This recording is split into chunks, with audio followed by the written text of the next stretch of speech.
Mike, what was that negotiation strategy you were covering the other day? Yeah, the reverse auction.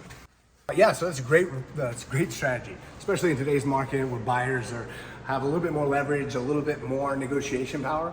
And this strategy works well for new construction properties because they only really have one exit strategy, or remodel. It's something that has to sell. And then if you've got cash, it really helps. Also, the big thing about this strategy is you cannot be emotionally attached to what you're buying.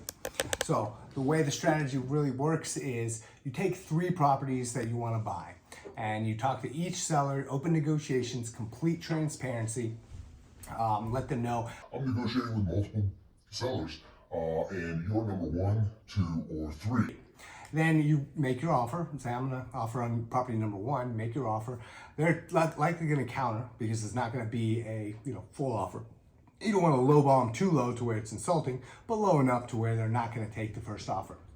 When they counter, you simply say, okay, thank you, we're going to move on. They're expecting you to counter, right? Well, when you move on and you do the same thing down the line, number 2, number 3, things get really interesting when you come around in the second go around, because now they know that you're not bluffing and you're simply just going to move on to the next property, right? So the fear kind of sets in. Oh my God, I'm going to lose my cash buyer because one of these other sellers is in a more desperate situation and they're going to take this next offer.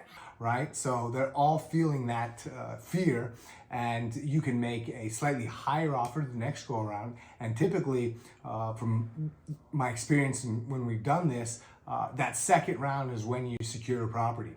So it's called a reverse auction. Works really well if you are an investor or if you have an investor mentality, right?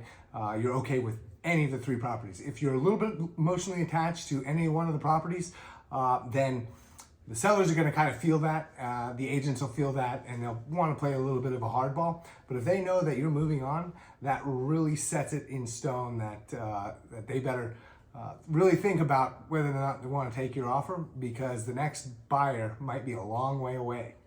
So you're the buyer and the auctioneer. You're auctioning off yourself. That's why we call it the reverse auction, and it ensures that you're not going to be paying more money than you should at the end of the day. Cheers.